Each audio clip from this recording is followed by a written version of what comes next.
sin ver sus cuadernos, tratamiento. Sube sus manos. Diuréticos,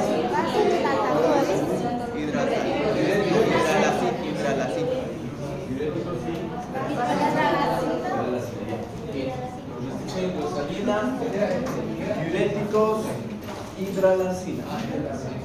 Ahí estamos completamente bien. Ahora escuchen y piensen, más que todo piensen. He hecho restricción de hidralacina para qué? Por su edema, ¿no? Pero además necesito ayudarle con diuréticos y le voy a dar un vasodilatador como la hidralacina por su hipertensión. ¿Le doy antibiótico? Piensen bien. ¿Le doy antibiótico? No le doy antibiótico. No, porque es una. Estamos hablando ahorita de glomerulonefritis post-estreptocócica. Es un niño que hace, no sé, en el caso de una faringomigdalitis, hace 2 semanas tenía hace 7 días, ¿no? Tenía faringomigdalitis. Y si tiene una piodermitis, hace 2 semanas tenía la piodermitis. ¿Le damos antibióticos? No, sí. No. A ver, dígame. ¿Por qué no? ¿Por qué sí? no porque ya ha cursado, es una secuela de la nefritis, es una secuela de la infección estreptocócica. Sí.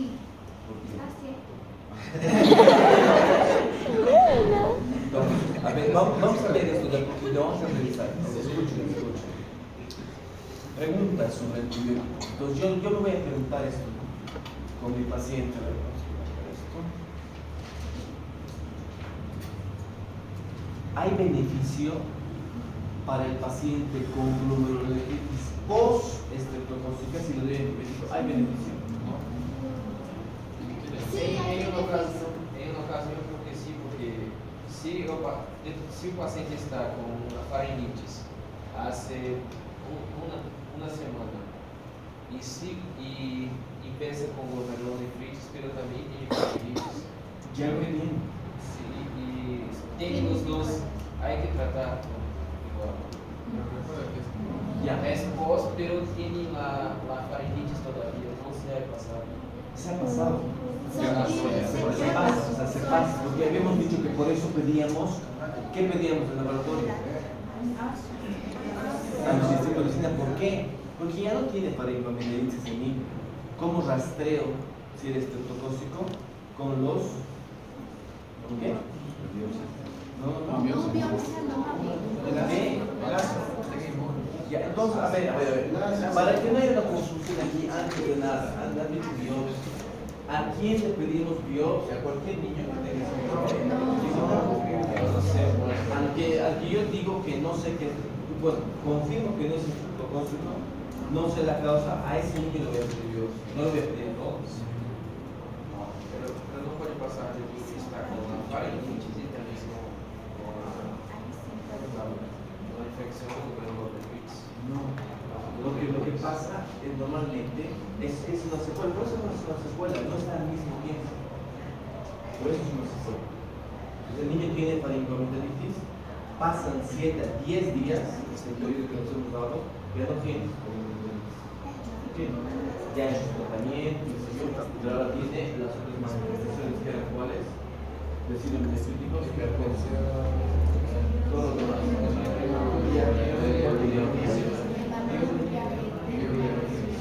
Ya, lo mismo con la piodermitis. Tiene piodermitis, qué sé yo, no sé, hace 2 semanas, hace tratamiento obviamente, ya no tiene nada. Por eso es que yo no puedo ver ya el bicho si quieres, no se ve, ya no está. Por eso le pido los...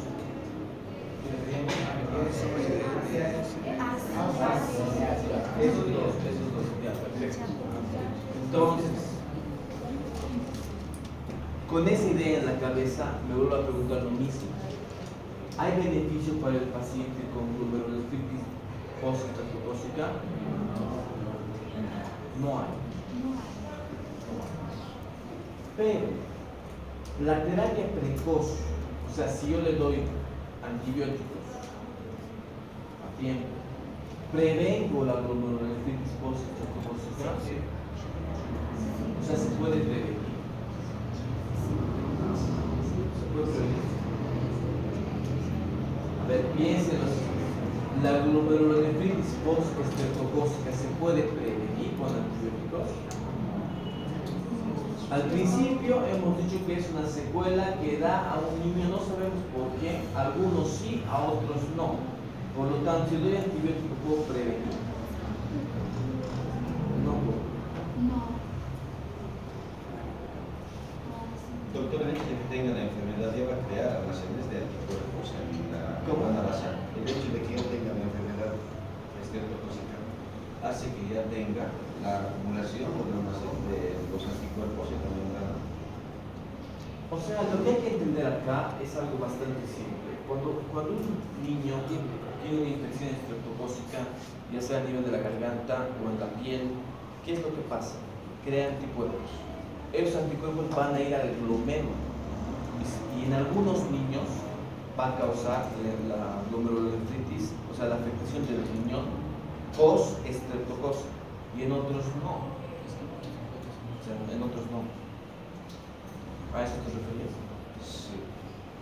En todo caso, digamos, si fuera así, los antibióticos causarían una prevención si se eliminara y no hubiera anticuerpos, porque la causa del síndrome de los anticuerpos de la fase. Pero se crean sí o sí los anticuerpos.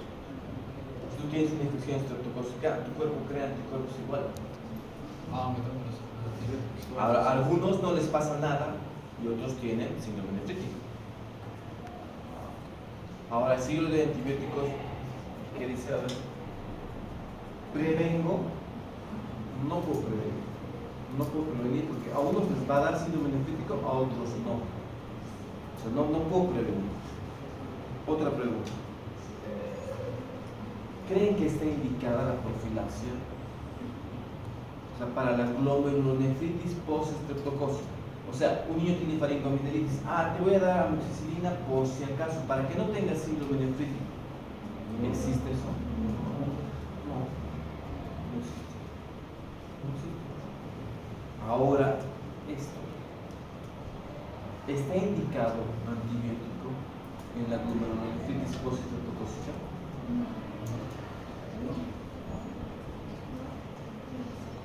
Sí.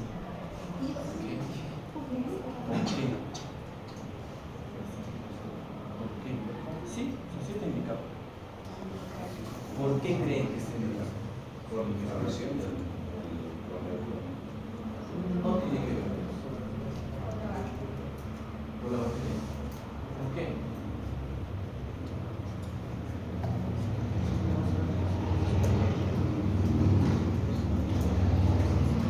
Estoy diciendo, número uno, fíjense que está. No hay beneficio para un paciente que tiene glomerulonefritis post-estreptocócica. Los antibióticos no reportan ningún beneficio para este paciente. Si yo le doy antibióticos, no prevengo nada. Igual puede tener síndrome nefrítico. ¿Está indicada esa profilaxia? No, no está indicada. ¿Pero le doy antibiótico? Sí. ¿Por qué? ¿Por qué hay que tratar la infección estreptocócica? ¿La qué? Porque tenemos que tratar la infección bacteriana post-estreptocócica. Ya lo tiene. Es una medida solamente epidemiológica. Solo es una medida epidemiológica. ¿Por qué le damos eso? Solamente para prevenir cualquier forma de contagio, nada más. Posible forma de contagio. Solo es una medida epidemiológica. No hay ningún beneficio para el paciente que tiene un síndrome nefrítico, que sería en este caso una glomerulonefritis post-estreptocócica. No hay ningún beneficio. Solo es una medida epidemiológica. El pronóstico, ya hemos dicho que es muy bueno, pero lo que quiero saber es ¿cuánto tiempo creen ustedes ese paciente que tarda en solucionar la oliguria? ¿Cuánto tiempo creen que ya no tiene oliguria, que desaparece? Más o menos 7 días está bien. En 7 días el niño ya está bien. ¿Cuánto tiempo creen que tarda el complemento en volver a sus valores normales? Creo que ya lo hemos visto antes. La caída transitoria era hasta cuándo? Entonces tarda 8 semanas. Hasta 8 semanas. ¿Cuánto tiempo tarda la hematuria micro, no macro? Microscópica, porque la macro desaparece, pero la microscópica, ¿cuánto tiempo creen que tarda ese riñón en curarse? ¿Cuánto creen?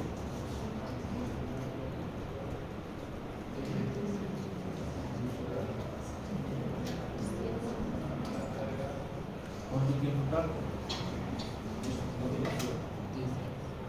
1 a 2 años. La micro, no es macro, es micro. Si yo era un laboratorio, ahí sí voy a encontrar. ¿Cuánto tiempo creen que tarda la proteinuria en revertirse? O sea, en que ese paciente tenga una pérdida que sea los valores normales, hasta 150 miligramos en orina de 24 horas. ¿Cuánto tiempo tarda? ¿Cuánto? Cualquier idea me sirve. ¿Cuánto?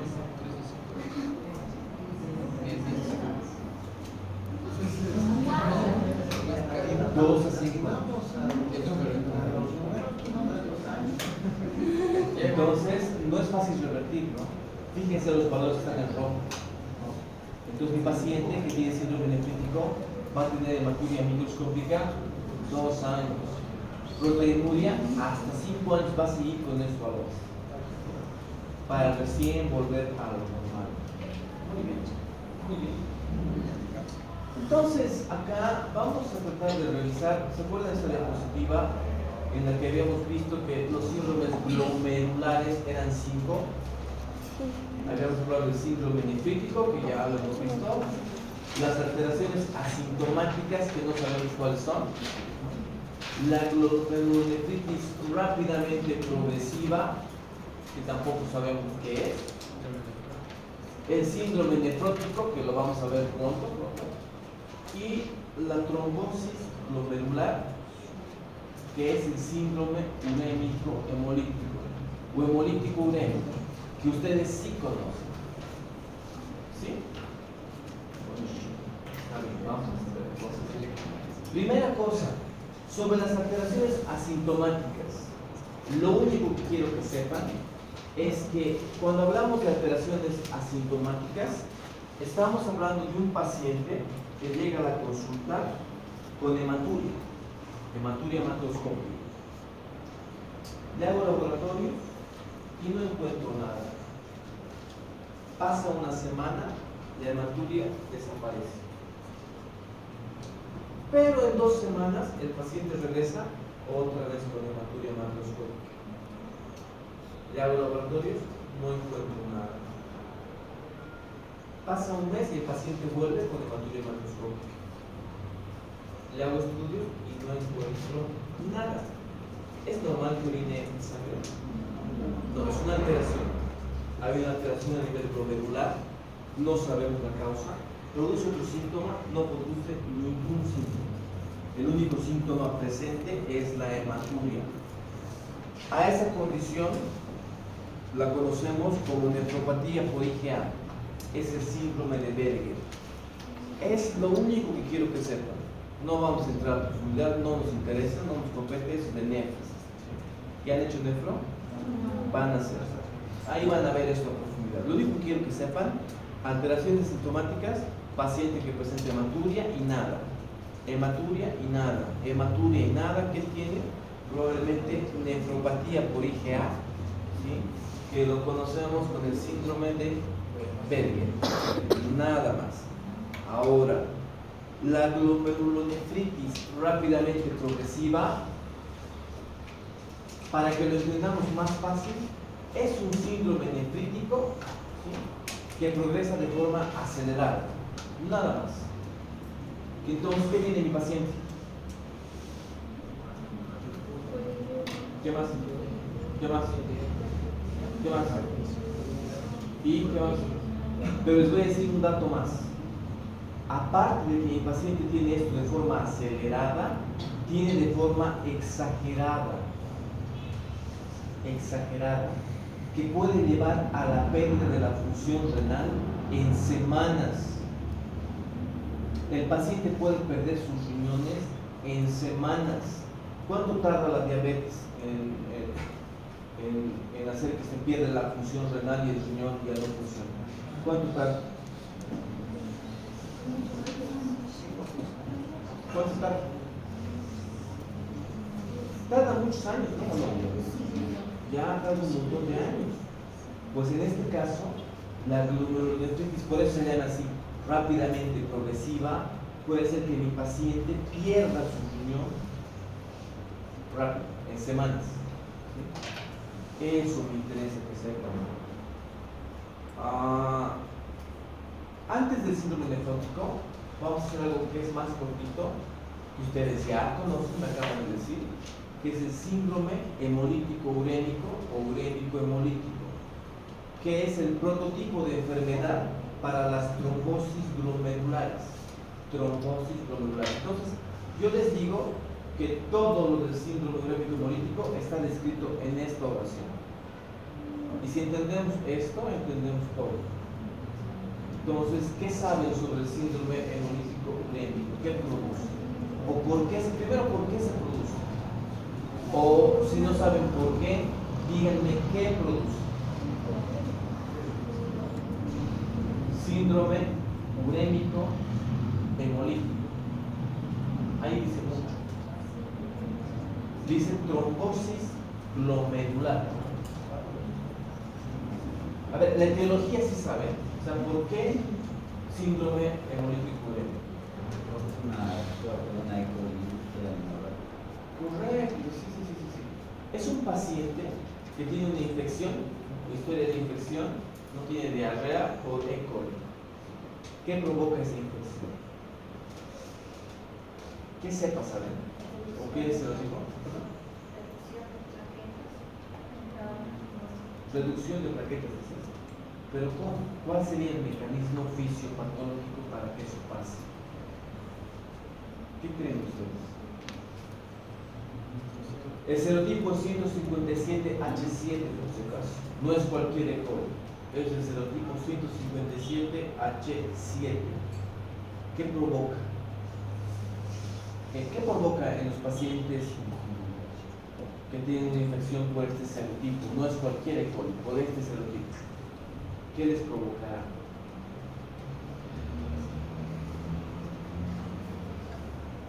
Les provoca daño endotelial.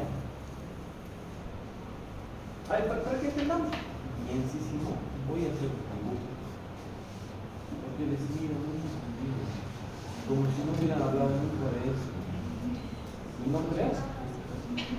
Han hablado, no de síndrome hemolítico urémico, pues no tengo diapositivas que sabían esto. Esto tiene que ver con, incluso con fisio, un poquito. No tiene un tipo de anemia también que se produce aquí. Claro, han hecho anemias ustedes, me han dicho. Claro que sí. Entonces, ¿esto qué es? Es un vaso, un capilar. Entonces, a este capilar le vamos a provocar con un lapicito un daño aquí. Tiene un daño endotelial. ¿Por qué tiene este daño endotelial mi paciente? Ya, para que entiendan mucho mejor, imagínense que es en el glomérulo, en el capilar glomerular. Es un ovillo, ¿cierto? Que está fenestrado. Pero resulta que mi paciente con infección por E. coli, ¿qué se lo dijo? 157H7, tiene como consecuencia de esa infección, tiene ese daño endotelial que está aquí. Tiene un daño endotelial. Cuando hay un daño del endotelio, ¿qué hace el cuerpo?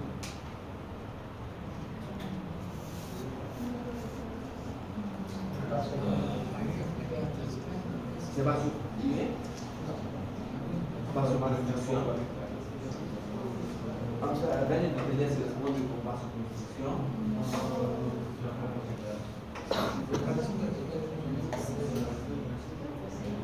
Un proceso inflamatorio. Se inflama el vaso con el daño endotelial. A ver, miren, ¿qué dice? No tengo idea. A ver, piensen un poquito. ¿Qué pasa cuando se daña el endotelio? ¿Qué? Plaquetas. ¿Qué pasa? ¿Cuál es la respuesta normal ante el daño endotelial? Tiene que ver, sí, con eso. ¿Qué se forma acá? Pues acá vamos a dibujar. ¿Un trombo se forma? Un trombo. Acá se va a formar, fíjense que se va a formar. Fíjense.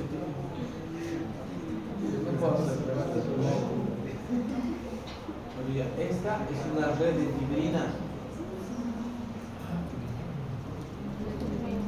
Es una red de fibrina esta. ¿Sí? Entonces, a esta red de fibrina, ¿qué va a pasar?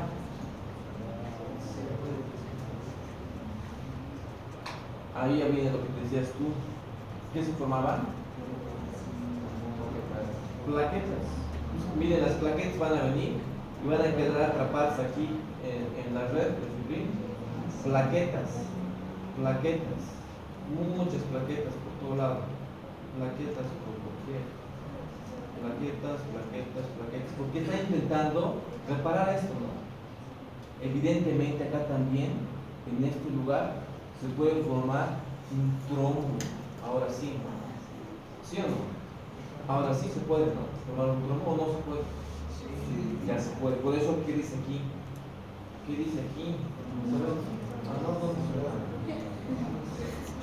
¿Qué dice aquí? Ya, vamos a ver. Sí, ahí está mi paciente que tiene aquí su red de fibrina, sus plaquetas, intentando reparar y solucionar. ¿Consume plaquetas o no? ¿Consume plaquetas o no consume plaquetas? Consume, pues ¿qué tiene mi paciente? Plaquetopenia. Primera cosa que me estoy dando cuenta que tiene, ¿por qué? Porque las plaquetas están aquí pegadas. Ahora, ¿qué pasa por este número? Perdón, por este capilar glomerular, ¿qué pasa? Normalmente la sangre pasa. ¿Pasa o no pasa? Los glóbulos rojos pasan, ¿cierto? Ahora, ¿qué creen que le pasa al glóbulo rojo cuando se topa con la red? No se traba, pasa rasgado, ¿sí? Pasa rasgado. Entonces, ¿qué pasa? ¿Qué le pasa a ese glóbulo rojo si está rasgado? ¿Se destruye o no? Por eso mi paciente tiene un tipo de anemia. ¿Qué anemia tiene? Tiene anemia hemolítica. Es diferente, es distinto a cómo era en el anterior caso, ¿se acuerdan? ¿Qué pasaba en el síndrome nefrítico? ¿Se acuerdan? Con los glóbulos rojos. ¿Qué les pasaba? Pero ¿a dónde? Hacia afuera. Pero aquí están hacia adentro.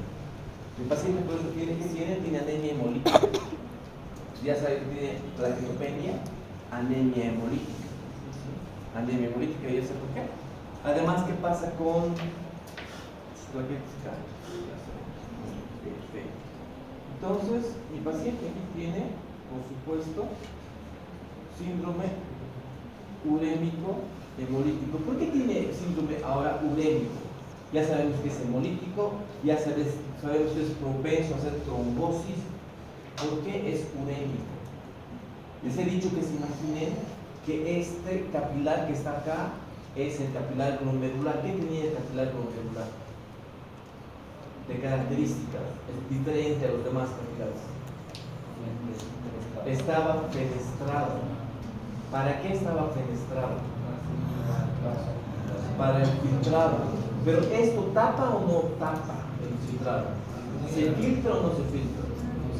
Y si no se filtra, ¿qué pasa pues, con los productos tóxicos, con el metabolismo de las proteínas? Se acumulan. Entonces, ya entiendo, ¿no? Síndrome hemolítico urémico, que es el prototipo de las trombosis glomerulares. Ahora está claro. ¿Tienen alguna duda respecto a esto? Porque es lo único que quiero que entiendan. No vamos a ir al tratamiento, nada de eso. Pero quiero que entiendan que esto pasa también en niños, por si acaso, más que en adultos, ¿no? Pasa más en niños. Entonces, ahora sí, la pregunta es la siguiente. Si leen esto, trombosis glomerular síndrome urémico hemolítico o síndrome hemolítico urémico, ¿entienden? Ahora ya se pueden imaginar qué es. ¿Me puede decir la clínica? ¿Los síntomas? ¿Los laboratorios? ¿Sí? ¿La venga? ¿Anemia hemolítica? ¿Sí? ¿Se entiende? ¿Esto qué era esto? ¿Qué era esto? Ya hemos hablado de esto. Era una alteración sintomática. ¿Sí? Muy bien. Nada. Ahora, ¿qué era esto? ¿Qué era? É uma mais rápida para atuar e mais intensa. Exagerada, intensa, rápida, acelerada. Lleva la pérdida de la función renal en cuánto tiempo? En semanas. Entonces, mi paciente aquí tiene hipertensión, no. Tiene una crisis hipertensiva. ¿Tiene un edema? No. Tiene anasalgia. ¿Sí? Entonces, un síndrome nefrítico acelerado y exagerado. Exagerado. ¿Sí? Síndrome nefrótico. ¿Lo han avanzado también? Claro que sí. Es facilísimo esto, porque el diagnóstico me lo establece un laboratorio. ¿Qué es esto? Porque ¿qué habíamos dicho del síndrome nefrítico? ¿Cuáles son los valores? Se mantiene en un rango subnefrótico. Era de 150 miligramos a 3.5 gramos en orina de 24 horas. En cambio acá, entonces si yo veo a un paciente que tiene los síntomas que ya conocemos, pero cuando veo su proteinuria y está a 4, ¿qué tiene?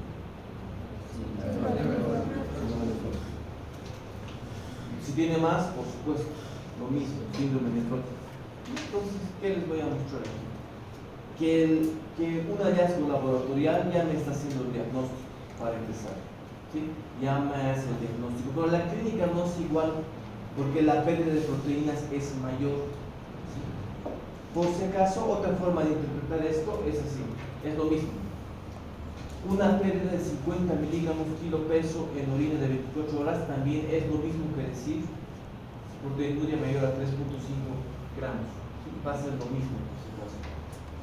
Pero en relación a la clínica, para empezar les voy a decir que la clínica es producto de la pérdida de proteínas. ¿Sí? Las proteínas que se van a perder, ¿ya?, van a provocar toda la clínica que vamos a desarrollar ahora. Pero para esto necesito hacerles una pregunta. ¿La albúmina es una proteína grande o pequeña? No es grande. ¿Quién es pequeña? Es pequeñísima. Pequeñísima. Ahora la albúmina, ¿por qué no la perdemos? Porque no la perdemos naturalmente. ¿Por qué no la perdemos? ¿Qué es lo que protegía el capilar glomerular de la pérdida de proteínas? Podocitos. Ya, los podocitos, para cosas grandes. Pero cosas pequeñas como la albúmina podrían pasar y podríamos perder un montón de albúmina diario. ¿Por qué no perdemos? Hay una segunda barrera. La membrana basal es iónicamente. Exactamente. Entonces, ahora vamos a aumentar un poco el conocimiento que ya teníamos. Habíamos dicho que entonces hay una barrera mecánica, la hemos conocido al principio, que eran los podocitos, con sus prolongaciones primarias y secundarias, ¿no? Muy bien, los podocitos retenían la pérdida de proteínas durante la filtración. Pero ahora sabemos que hay una segunda barrera por carga. En este caso es la membrana basal, que es la única estructura que habíamos dicho que es continua. ¿Sí? Continua. Muy bien, entonces hay una carga. ¿Qué carga? ¿Positiva o negativa? Es negativa, son anions. Entonces tienen que repeler. Por eso no perdemos la albúmina. Pero sí perdemos cuando hay un síndrome nefrótico. ¿Por qué? En este caso, las dos barreras son afectadas. ¿Ya? ¿Se acuerdan la imagen de nuevo de los inmunocomplejos? Pues van a ir a la membrana. ¿Qué van a provocar? que la albúmina se pueda retener, ya no. Entonces, ¿qué tiene mi paciente? Tiene hipoalbuminemia. Pero, como están afectadas las dos barreras, pierde otras proteínas, por supuesto. ¿Como cuáles? A ver, vamos a ver. Primero vamos a hablar de estas. Son las más importantes, por si acaso. Tenemos la antitrombina 3. ¿Qué es la antitrombina 3? Yo sé que sí saben. ¿Qué es la antitrombina 3? El factor de defensa. ¿Eso qué? El complemento. ¿Qué hace la antitrombina 3? ¿Cuál es su función? ¿Cuál es su función? Evita la formación de citrónicos. Bueno, para empezar, sí, es verdad, es una proteína. Pero ¿cuál es su función? Evitar coagulación. Es un anticoagulante endógeno, ¿sí? Cofactor de la heparina, ¿sí? Es un anticoagulante endógeno que es un cofactor de la heparina. Por lo tanto, ¿qué creen que le va a pasar a mi paciente si pierde antitrombina 3? Imagínenselo así. Imaginen que dentro del capilar glomerular, ¿ya? Yo tengo 5 antitrombinas, 3. Pero también tengo 5 sustancias procoagulantes. Estas evitan la coagulación y estas otras favorecen la coagulación. Si hay un desbalance, si estoy perdiendo antitrombina 3, ¿qué pasa? Las sustancias procoagulantes aumentan. ¿Y qué va a pasar? Más espeso. ¿Pero qué producen? Sustancias procoagulantes. Trombos. Mi paciente de la nada, trombosis arterial. Trombosis, de la nada. ¿Qué tiene mi paciente entonces? Trombosis. ¿Pero qué más pierde? ¿Qué dice ahí? ¿Y qué era esto? ¿Dónde está mi puntero? ¿Qué es esto? ¿Qué es la IgG?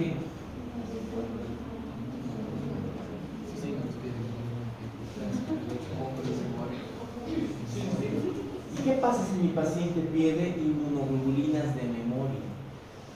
¿Está predispuesto a qué? A cualquier infección.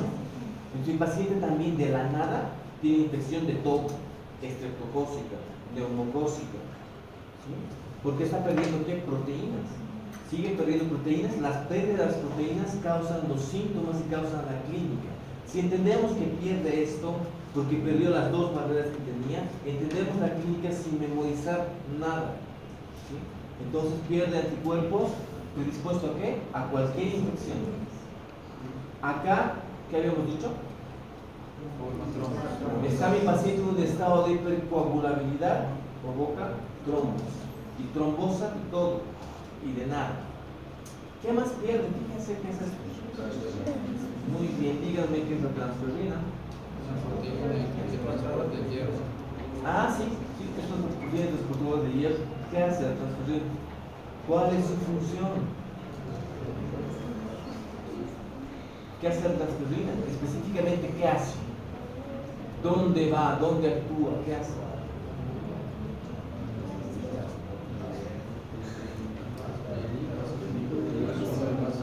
Va al duodeno, agarra 2 moléculas de hierro y las lleva ¿a dónde?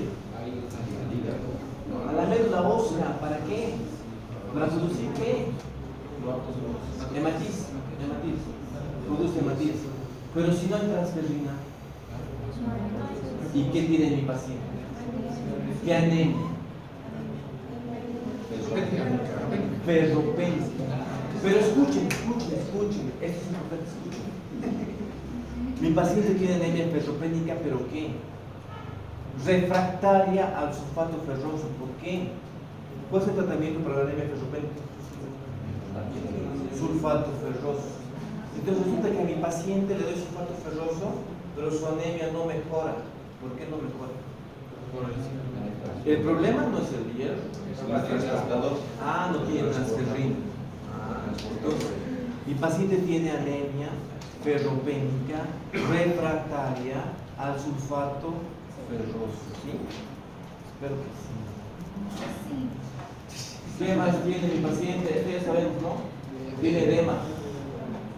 Con la osmolaridad. Pero es muy interesante. En el síndrome nefrítico, ¿cómo era el edema?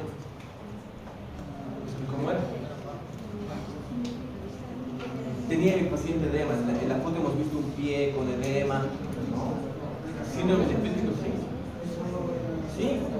Pero ¿por qué estaba provocado el edema ahí? Sobrecarga de volumen. ¿Sí? Pero en este caso no hay sobrecarga de volumen. No hay. Tiene que ver con lo que tú dices. ¿Pero qué es? ¿Cuál es el asunto? Mi paciente está perdiendo ¿qué? Proteínas. ¿Qué cae? La presión oncótica del plasma. Cae la presión oncótica del plasma, se pierde líquidos a tercer espacio. Mi paciente tiene edema, pero el edema es distinto porque ¿dónde se manifiesta? En lugares de piel delgada. ¿Dónde? Párpados, edema palpebral, edema perimaleolar. ¿Sí? No es igualito, es otro tipo de edema. ¿Sí? Palpebral, perimaleolar, donde existe piel delgada, fina, ahí. ¿Sí? Ahí el edema. Entonces, eso. Esto más. Por último, hiperlipidemia. ¿Por qué mi paciente tiene hiperlipidemia? ¿Quién me puede decir? Si mi paciente tiene hiperlipidemia, ¿por qué creen? ¿Cuál será la razón de que mi paciente tenga hiperlipidemia?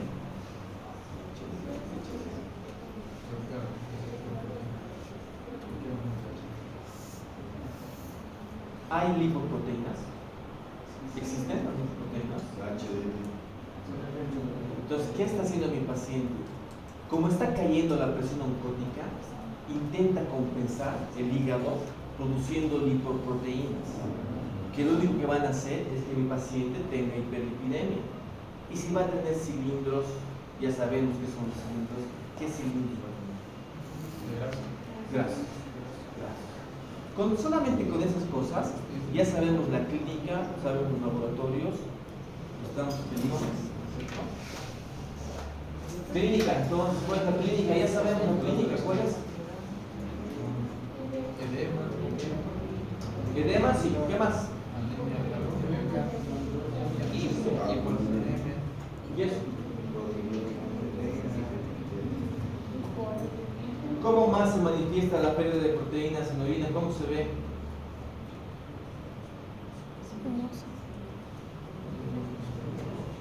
Espumoso, ¿no?